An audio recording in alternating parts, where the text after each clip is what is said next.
uma série de itens que a gente precisa modificar. Por exemplo, a gente entra na parte do direito penal, que a gente falou muito de direito trabalhista aqui e tudo, mas o direito penal tem sido o principal mote da busca de mudanças na Constituição. Porque, por exemplo, foi feito um estudo pelo professor Peri Chiquida, aqui no Brasil, inclusive, que me fala muito disso, que eu não me lembro agora a porcentagem prevista no estudo, mas uma porcentagem muito significativa dos presos hoje falaram que não cometeriam crimes se houvesse pena de morte pelos crimes, porque aí seria um desestímulo abissal para o cometimento de crimes, e 2, se ao menos cumprissem as penas que lhes fossem impostas. Ou seja, eu acho que é a parte mais crucial, cara. Exato, assim, se no mínimo, cumprir aquelas penas, seria o ideal. Eu, sinceramente, eu tenho minhas ressalvas com relação à pena de morte. Eu acho que é importante fazer esse estudo grande, porque existe histórico de erro também, etc. Para pessoas assim vinculadas ao crime organizado, que se sabe, as autoridades em regra sabem amplamente quem são essas pessoas, com fichas extensas, como foi o caso lá o chefe do TCP lá que morreu, toda vez eu esqueço o nome desse cara.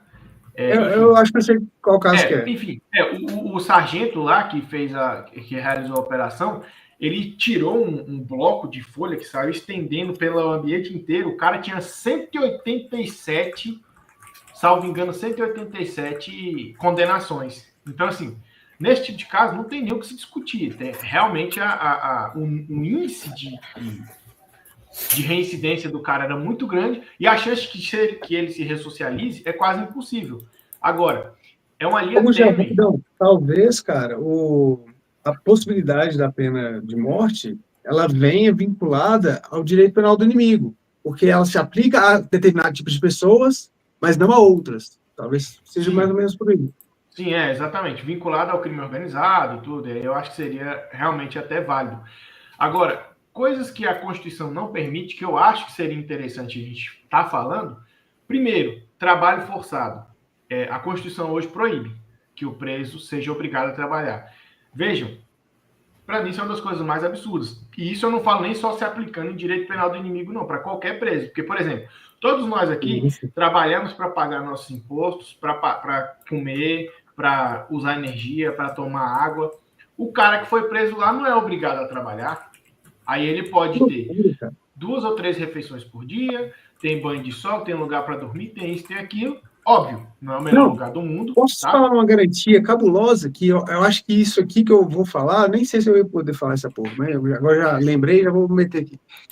Ano passado, a gente teve a estação do Atena agora seca e começa a ter os incêndios florestais. A gente teve um incêndio ano passado perto da Papuda, que foi um alvoroço para o Corpo de Bombeiros, porque a fumaça se direcionou, que a gente não controla, se direcionou lá para o complexo e os presos estavam ficando incomodados com a fumaça. E aí, com o receio de ser, sei lá, vinculado a uma espécie de maus tratos, tortura, o governador arrochou o comandante-geral do Corpo de Bombeiros, que arrochou o comandante operacional, que foi arroxo, até chegar na gente que estava lá na ponta, tipo assim, combate logo, leva todas essas viaturas aí, acaba com esse incêndio logo, porque senão eu vou ter que movimentar os preços lá e tal. Aí eu fico assim, cara, esses caras não são os mauzão, os brabão, aí na hora que vem uma fumacinha, o bombeiro encara a fumaça, eles não. Que baixaria, velho. Por que eu lembrei disso? Porque vai em encontro com o que o Gugel estava falando, cara. Tipo assim, você está com um camarada preso que não é obrigado a fazer nada e tem todos os direitos garantidos, alimentação, etc., inclusive a segurança. Que se você não garante a segurança dele lá dentro, você está lascado. O Gugel vai saber dizer melhor que eu.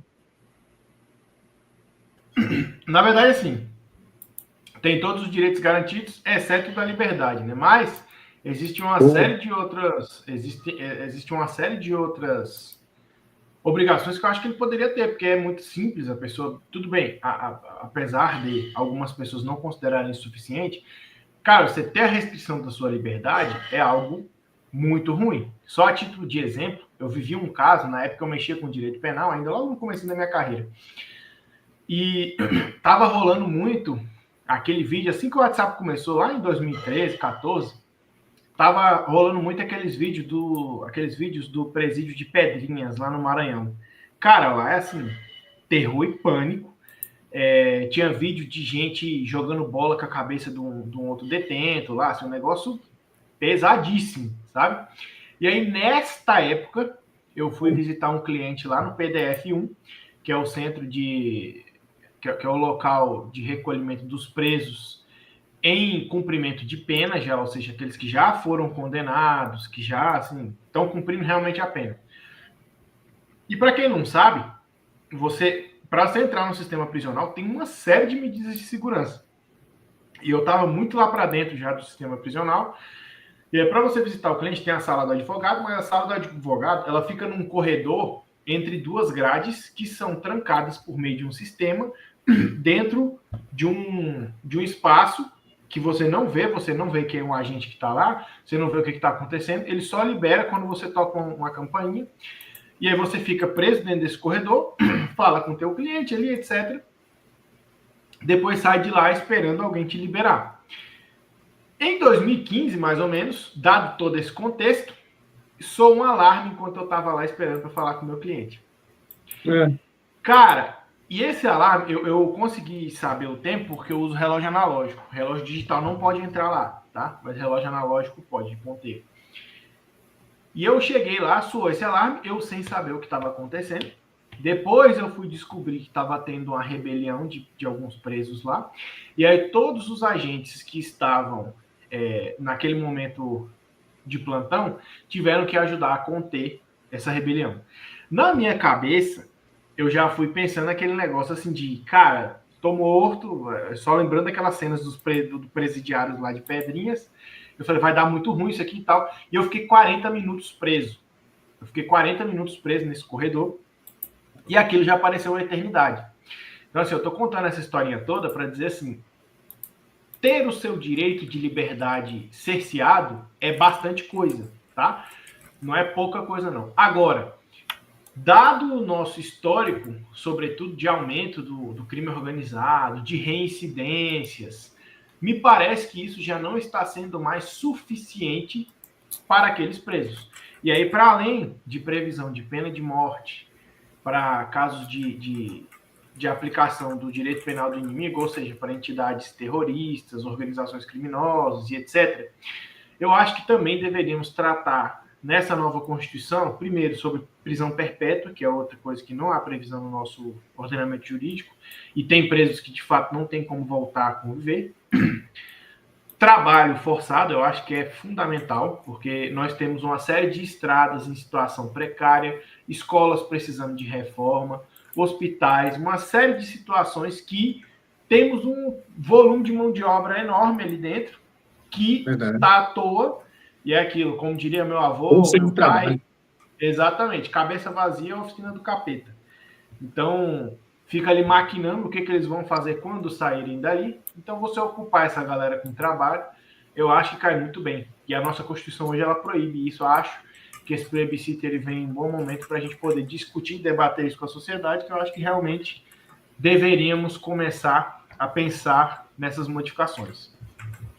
Você estava dando exemplo do esquema de como é ruim ficar sem liberdade, você concluir e dar a dica para a galera não casar. Eu achei que você ia chegar nessa conclusão.